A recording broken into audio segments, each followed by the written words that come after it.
Let me be the first to wish you a happy birthday. Let's go. What? 30. Let's go, kid. Crazy. Can't wait to get away. You know, these are the only birthdays you celebrate moving forward, right? Like, no one 31, they're going to be like, all right, congrats. I don't. I'm not a mega big birthday guy anyway. Yeah. Like, I feel like it's a lot of pressure, right? Like, you want to make sure you pick a cool spot. It's a fun night. Right? Doesn't it feel like the expectations are too high? I just think it's a day that's almost irrelevant. Like, that sounds mad dark, and that's not what I don't want. Real ones are born on the 11th, That's though. true. Don't get it twisted. That's very true. If you're listening to this and your birthday's on the 11th of any month, holla. shouts to you. The other days is irrelevant. I just mean, I think you should enjoy your life every day. And you should. I like that. Yeah. Like, I don't like New Year's resolutions. Yeah. You know what I mean? You can start your New Year's resolution on December 20th. You can start it whenever you want. Right now as you're listening to this. Yeah. But, are you it's my birthday, show me love guy? Or are you just, if people mention it, then you'll just repost it? Or, because this is my day. I need you to be nice to me guy. Yeah, maybe like a little something on social media, but nothing too crazy. I'm not, I'm not making a huge deal about it. I think also just like, how social media works. If someone posts something about you once and you repost one thing, people are just going to know. Yeah. I'm excited, man. I'm excited for your birthday. It's a celebration, 30th. That's dope. Any back pains? Any joint pains? Yeah, a little. I don't know if it's like my neck, back, shoulder blade, but yeah. You gotta swing, baby. A little. You gotta do a left and a right on the neck. I sleep on my stomach. Oh, that's horrible. Yeah. So no more though. Yeah, nah. I sleep on my sides. Yeah. I can't sleep on my back. I feel weird. I don't know where to put my hands, bro. This is mad weird. Like when I sleep, like tuck them in. But if I sleep like this, I feel like I'm in a casket, right? Like so. It's just weird. Like enough to your size is kind of just hands over your nips. Nipples. Hands on the nips. Nah, I just tuck them in, warm myself up. I can sleep on my couch super comfy, just like plop back on it. But once you hit the bed, it's different, right? Hit the bed, it's so weird, bro. Can't explain it either. Can't explain it. All right, look, I'm excited about this episode because I like having fun with it, and you're someone that I can, the back and forth, we could have some fun with it. We're going to talk about the NBA contract extensions, but what we're going to do is we're going to use superlatives to describe them. Like in high school, it was best looking, most popular, cutest couple, shit like that, right? So we're going to take the contract and we're going to put it in this category and elaborate and explain as to why we have it as such. Where are you going to go first? Let's go with most likely to be a lifer. This contract extension was signed by a player, and we think that they're going to be there like Dirk and Kobe, like Duncan. They're going to be there for 15 plus. They're retiring and staying with one team. They're not hopping around. Who do you have? I think this one is a layup. Jokic. Okay. Signed for $269.9 million. He strikes me as a guy who's just like, I don't want to say happy to be here. No, but there's been no rumblings of he's unhappy. There's been no hostility towards the fans or towards the organization. He loves his teammates. He's won back-to-back MVPs. Like, to me, he's going to go down as, if this continues, the best Nugget of all time. Back-to-back MVPs. Yeah. Like, doing shit that we haven't seen or have never seen at his position. He just feels like he's going to be the Dirk Nowitzki of the Denver Nuggets. So to me, with this extension, $269.9 million, I love it. I think it's the right move for them. He just checks all the boxes for a guy who I think is going to be a lifer. In a league now, especially, where we don't get no lifers. Yeah, similar to a Giannis, an international player. Yeah. Super humble. Yep. Did you say happy to be here?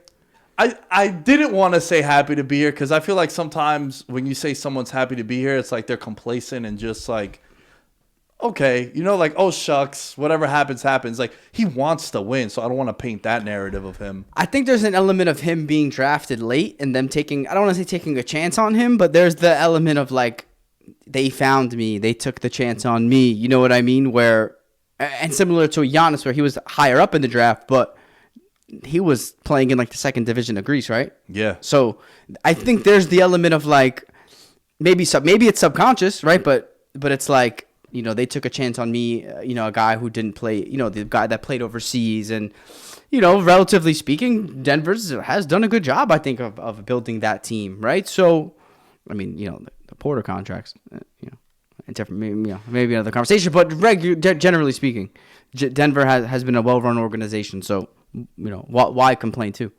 And correct me if I'm wrong, bro. We were talking about second round picks. He was a second. Yeah. I think he was the first MVP to ever be a second round pick. Yeah, that's fire. He won 2 of them.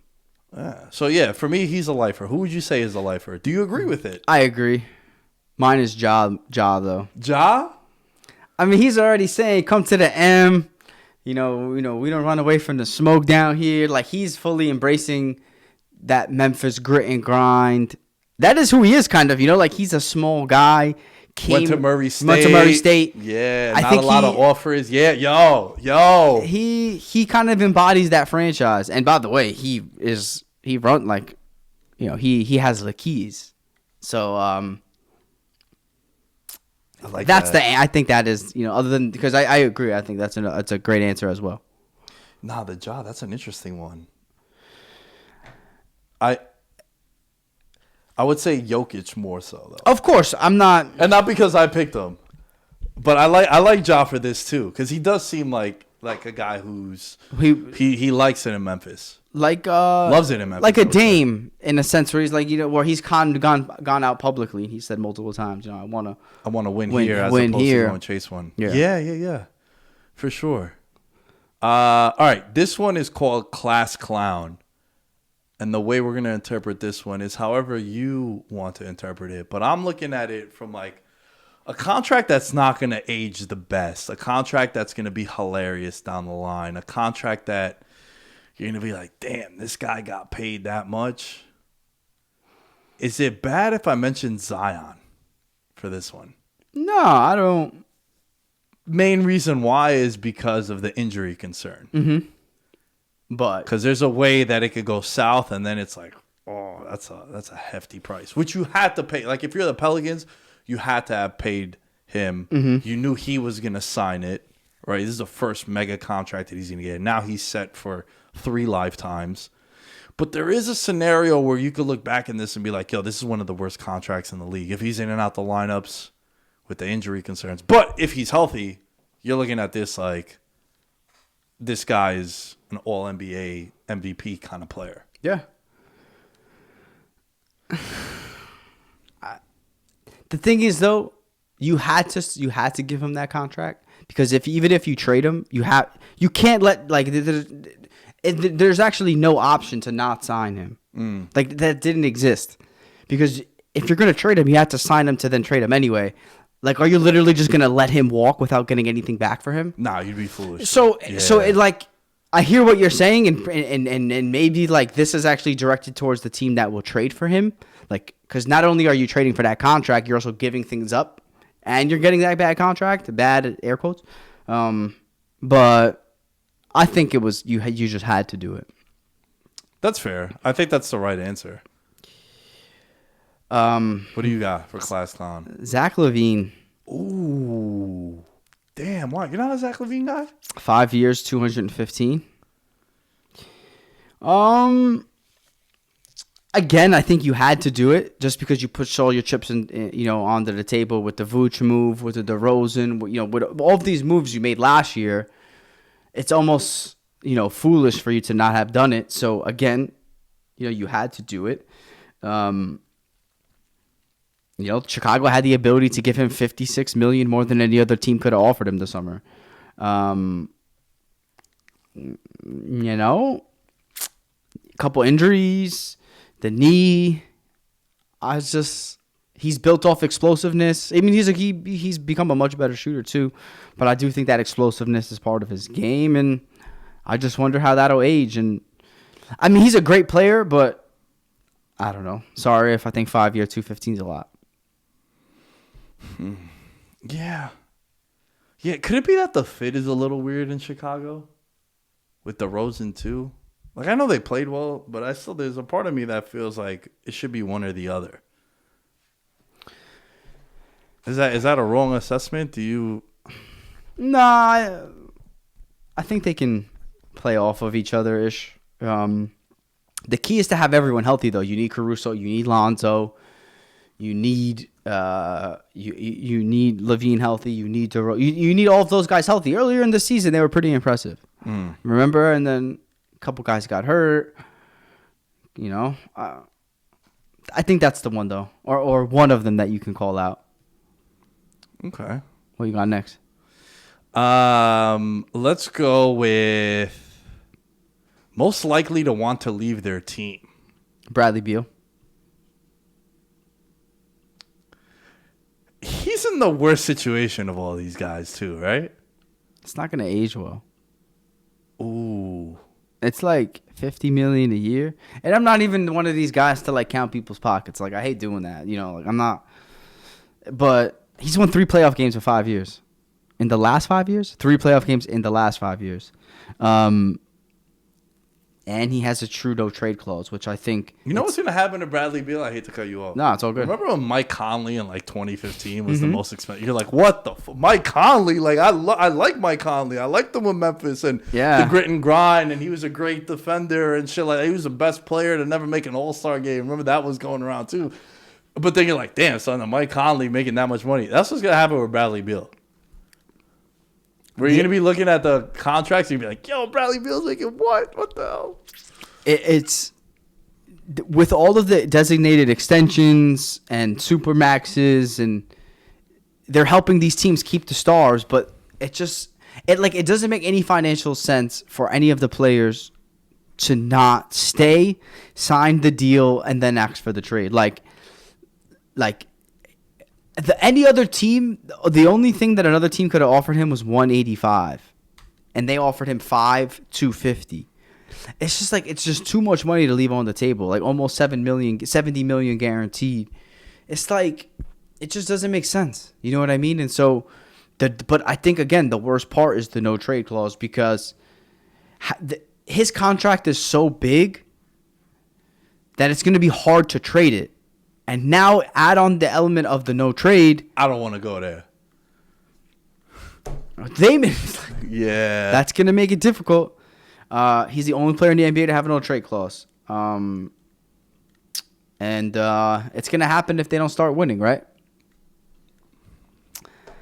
So just the 10th in league history, according to Bobby Marks.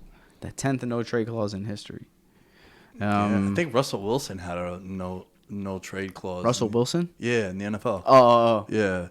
I think he had a no trade clause, and that was like a big deal too when he first got it. Like when he got his first contract extension, he had the no trade clause. I think Melo had a no trade clause too. Melo did have a no trade clause too. He had to be one of the 10. Mm-hmm. So I just don't think that all of that's going to age well. With all that being said, second in points, first in threes made, second in points per game in a season, fourth in assists and steals, second in 30-point games. He's a Wizards legend, man, until they trade him. To me, most likely to want to leave their team, what do you think of Towns? What happens if this Rudy thing don't work out and it's just like they can't play together, they don't mesh together? I feel like Towns been there. He's the longest tenured Timberwolf of the guys that are there. Yeah. That are important, right? He's been there longer than Edwards, obviously. He's been there longer than D'Angelo Russell. Gobert just got there. I think Towns is going to get a lot of the heat and the pressure.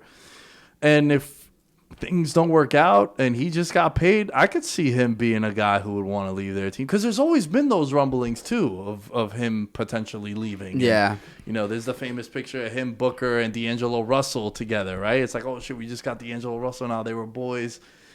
I don't know. He strikes me as someone who could maybe ask to get traded if things don't work out. Yeah. Especially because it's been floated in the past. Yeah, but that has to be there. So. But I do think, like, last year was a big deal for him and the franchise. And I agree with you. I could see it happening, but I also do think that they just moved a bunch to get Rudy, and they're gonna be. I think I'm higher on them than a lot of people. I could be wrong, obviously. I think they're gonna be good, and I think he's gonna want to taste some of that success. Even if it's for the first couple of years. But I agree.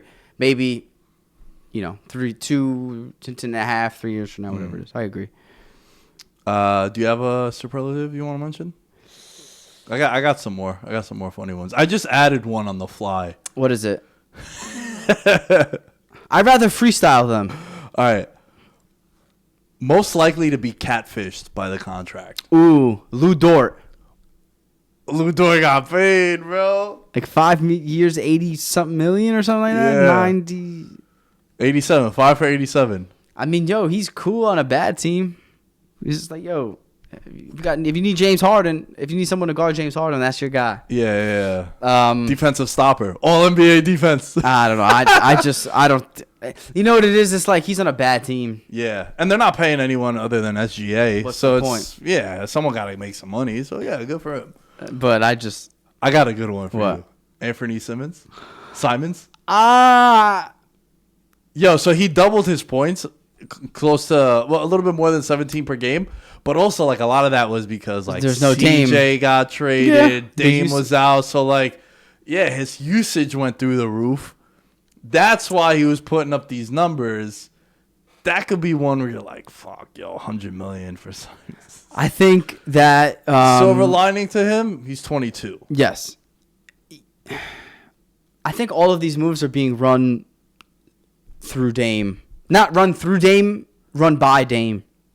The key is to keep You him think so, though? Yeah. New ownership, though? I think they're trying. I do. They've re-signed Nurkic. Yeah.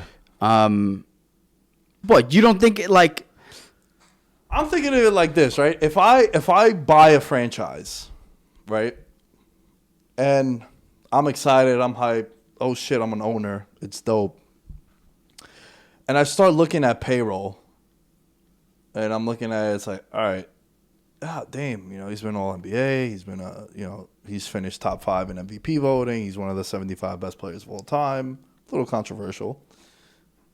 But then I'm like, oh, shit, he's going to make north of $50 million. Maybe I want to get out from that contract. You've seen it happen. he's a superstar. Maybe I also want to make a big name, splash. I mean, And when you're in a rebuild, too.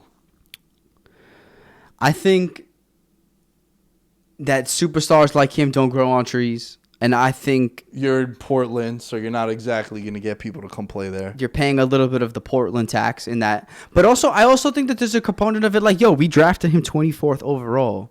We found him. Or, anything, I think anything post-lottery or even out of the top 10 these days is kind of a crapshoot, to be very transparent with you. So it's almost like they're doing their organization, doing right by the organization as well for finding this guy. He would have got this money from other teams, I think, without a doubt. I mean, when I understand, these guys are out, but, he scored 40 plus in a game. He scored 43. He scored 43 against Atlanta. He's a great shooter, right? I think there's an element of he became a full-time starter and he averaged like 24, 25 points a game, 6 assists. Like these are numbers where, granted, I understand he has a lot of usage, but he's, he could shoot. He fits with Dame well, I think, is another piece. And he's young. Like, I think that's a no-brainer. I think it's a no-brainer. So who would you say is most likely to be catfished by the contract extension they gave out? Dort, I think. Oh, yeah, you mentioned Dort. I think. No, you gave an answer. All right. All right, I got a couple more. Cutest couple. PJ Tucker. With Philly? Why? They need him. Like, granted, it's 3 years, so that last year is going to be like a donation. Right, because he's already like 37. But, they need They need a guy like that. He's a playoff guy. He's Right? a guy where, yeah. Great fit. Embiid, I feel like, has been yelling about a guy like that. He knows how to play with Harden, right? He can play in the modern small NBA. He's tough as nails. Like, it's not sexy, but it's a good fit for what they need. And, you know, he just knows a lot of those guys well. You know, Daryl Morey guy. I know it's a silly answer, but I think PJ Tucker. No, I like that one. He's just proven in the playoffs where he's gonna produce for you, and he's not gonna be afraid of the moment, and that means something. Mm-hmm. You know, I like that. The 5-5-5 thing. I always talk about Game 5. You're on the road, 5 minutes left. You're down 5. Who's the 5 out there? You could put PJ Tucker out there. And also just like what he does for maybe some of the younger guys on that roster. Now, this is actually something that I don't even think we mentioned in the last ep, but, you know, what happened? Like, can KD go to Philly? I know I'm not trying to get off topic, but that was also like another element of something that I thought as well. And you know, can you give up Maxey? Can PJ? I don't think PJ Tucker would be a part of it, but I don't know. He's a piece. Like, he's a good player that would be serviceable to obviously not just this team. He fits what they need, but I think he is a valuable commodity for another a team that wants to win as well. That was kind of where I was trying to go with that too. For me, cutest couple. You gave an answer of him before, but I said Ja. Okay. I think it's just a perfect pairing. Match made in heaven. Like you said, he embraces the culture in Memphis. He wants to be there. He's trying to get guys to come down there. They're a really young core. And they just, like, he fits the swag of the team, too, in the city. I can give you another one. Okay. And this may be, again, be another weird one. What about Joe Ingles, Milwaukee? Perfect fit, I think. Wing, ball handler, can create, can hit an open three, solid on defense, could rebound, fits around Giannis. Yeah. I had another one for I'm trying to go weird ones off the radar. I got a weird one staying with Milwaukee. I think Bobby Portis bringing him back. Like, he's a fan favorite. He knows his role. Doesn't bitch him knows his role, shuts his mouth, right? Shout out to the people's champ, the Rock's favorite. And like I said, fan favorite, gets along with all the players. He embraced it. He was loving the parades and the winning and stuff. Obviously, who wouldn't? Mm-hmm. But also he won like a couple playoff games to them too, dropping like 20 off the bench and shit. So that's a nice couple there, Milwaukee and Bobby Portis. He re-signed twice, I think, with them. He signed the first time, the 1 year, opted out, run it back, and then ran it back, and then he re-signed again. Yeah. Last one that I have, best looking. What do you think is the best looking contract of all of these? Or just like one where either you like the player the most, you like the money, the situation. I got one. And I wouldn't hate you for it if you push back, but what do you think of Garland signing with Cleveland?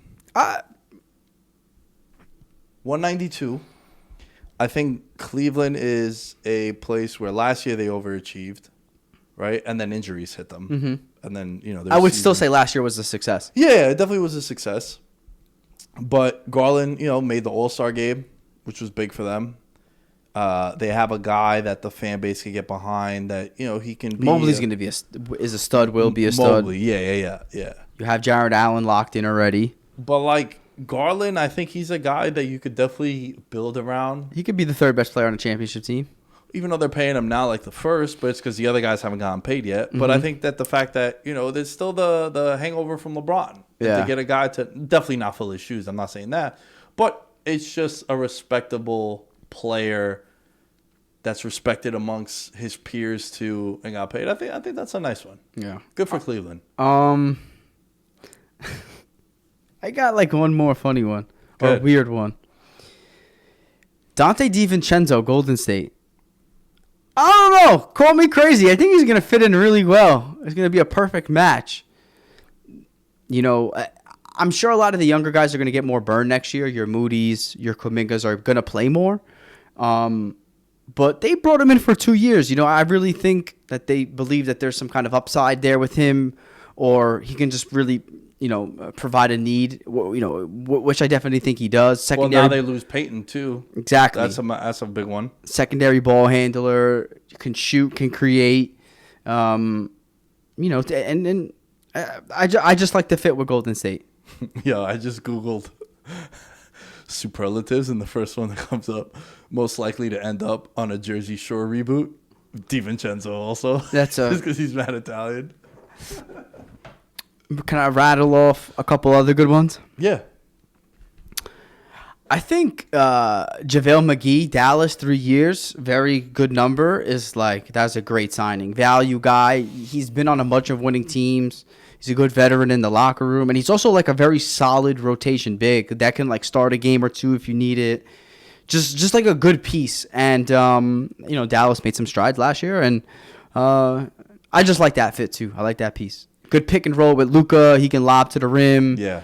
Great rebounder. Just good move.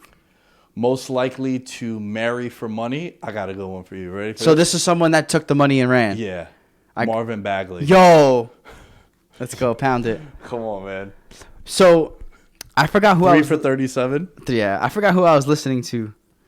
It's like, yo, who are they competing with for that?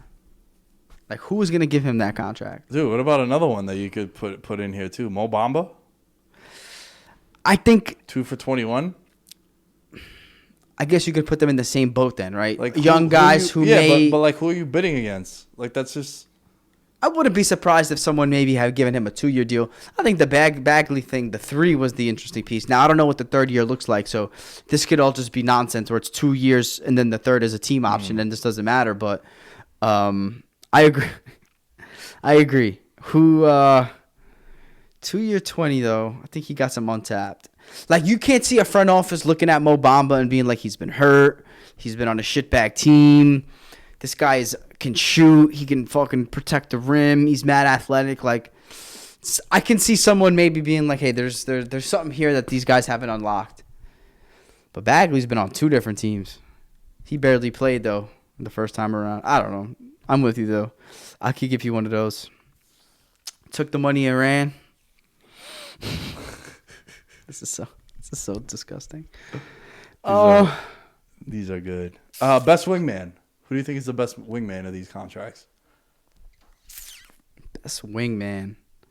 Even though most of them are being paid like the alpha, don't you think Devin Booker? Well, I was going to say that was like the most important contract because like Phoenix could be a mess. Like if KD goes there, that's a different story. But like, let's just think about the Phoenix as a whole. It's a mess with Ayton. The owner is being investigated. The owner is notoriously cheap and racist. It's not a big market. Chris Paul is really old. I mentioned the mess with Ayton. It's like Booker is like brings you some stability, some respect. That's like brings you a superstar that people could come and pay money for to watch. All those things. Yeah. He was like to me the most important extension just because of what he means to that franchise, just considering what the whirlwind of shit that's happening outside. What would that be though? Like I remember in high school we had Mr. Bryant, which was like prom king? Yeah, like prom king or homecoming king. I went 0 for 2 on those, bro. I didn't win either. It don't matter. Son. Don't matter. But I was mad cool in high school. That's why it hurts. Mr. Franchise, right? Yes. Is the most important? That's the most, to me, like looking at all of these deals, he means the most to the team, I think, that signed him. Jokic, too. I think it's him and Jokic. Yeah. Because even with Ja, for as much as we like Ja, they went like 21-5 without him. The Pelicans, they overperformed last year without Zion. Yeah, you're right. Where like right. Jokic and Booker are probably the two most important. Like you take those two guys out, they're not making the playoffs. Jokic for sure. That was a good. This was fun, man. We should do one with NFL quarterbacks soon. We didn't talk about something. Oh, talk to me. DeJounte Murray. Yeah, to Atlanta. What do you think about it? I like it because now it's it reminds me of the way I would love to build my team with the guards, where one's better defensively than the other. Love it. And then you could have both of them run your offense too. I like what the Spurs are such a great organization. They were like, yo, man, go to we want to get rid of you, not because you're bad. It's just that we're wasting your career here. It's kind of like we're in a rebuild. We're in a weird spot. Like, Popovich is almost out the door too. Like, how much longer is he going to coach? And there was like a mutual understanding between the two sides from all the things that I read between Murray and the Spurs. But I like the fit between him and Trae Young. And this idea that like both of them need the ball to thrive. I think Harden and Paul killed that narrative. Yeah. It could work. It could work if both guys are on the same page and you understand what you need to do. I agree with you in terms of having a really great long defender guard next to the guy that you need to hide in the corner. Yeah. It's like that's the perfect Remember fit. Pat Beverly and James Harden for the longest time? Even Clay and Curry for a little bit. Yeah, that's too. a great point. You always have that. And it's funny that you mentioned Curry because I do think there's an element of now we get to see what Trae can do off ball a little bit more. Have him run around fucking screens all day like Steph. Like I think that could unlock something in Trae. Maybe he becomes a little bit more efficient. Which is amazing, right? And I also do love the idea that he's a great rebounder too. Obviously he's great on defense steals, but he's also a really good rebounder as a guard too, which I think helps. And I think a very underrated piece of this is that John Collins is still on the team because everything that you heard, or not everything, but I do think there was there was this narrative that if they got him, they needed to get rid of Collins. Well, he was the only piece on the Hawks that was appealing to another team to give up a star for. Yes. You're not going to get rid of Trae Young. That's the reason why you want to bring the star in. Yep. So that's why John Collins is always going to be on that. You know who else? Like Miles Turner. How many trade blocks has he been on? Bro, he's been available for like 2 years. 2? I tweeted out like, yo, since his rookie year, he's been available. Same as Brogdon, though. Yeah, CJ McCollum all those years. It's like, yo, it's not that CJ is bad or a bad teammate or a bad player. It's like, he's the only asset on Portland that you would trade for. You're not going to get rid of Dame because you're trying to bring players to play with Dame and to make him happy. So when you're on the trade block, it doesn't mean that you're a bad player. They don't like you. It's just that you're the only asset that you have that they would want. So now, I was just to play devil's advocate.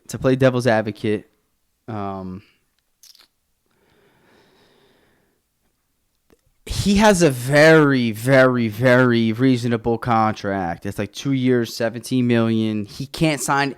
He can sign. So just so you know, the way his contract is structured, he doesn't want to sign a contract extension now because the way his salary could be maximized is he should. So, sorry, I'm like fumbling over my words. The way for him to maximize the next contract is for him to sign an extension off of the highest amount of money he made in the last year of his last contract. So it's like he's making $17 million or something like that this year, and then next year it's like $19 million.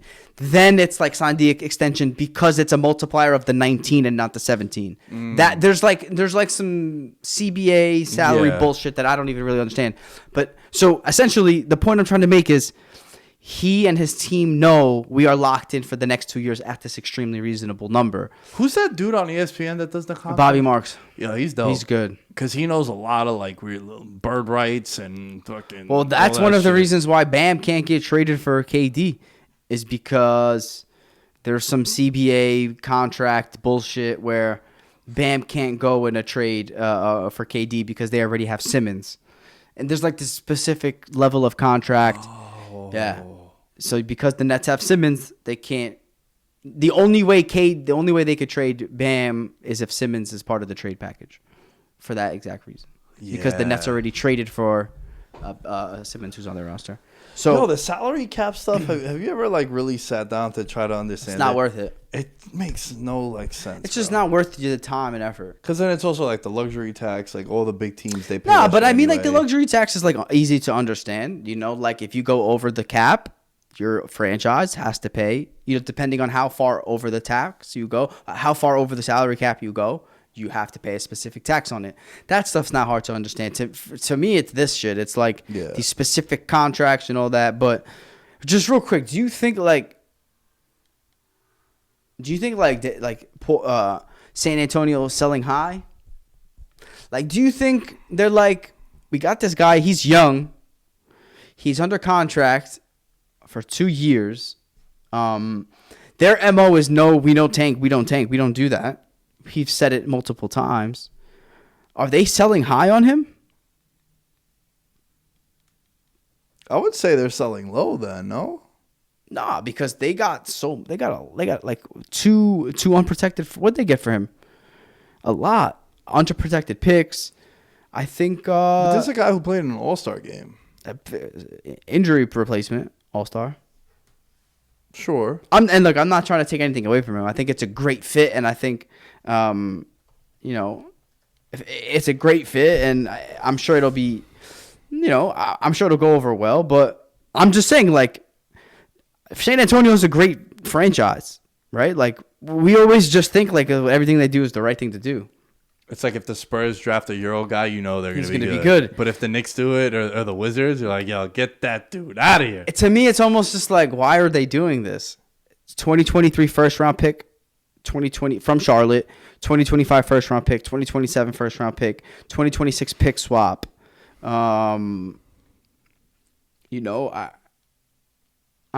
Whatever. There's just that element. Keep that in the back of your mind. Are they selling high? We didn't get to talk about this, but it happened as we were recording. It's a football thing. Baker Mayfield to the Panthers. Does that excite you? Does it do anything for you? Is it kind of just like, okay?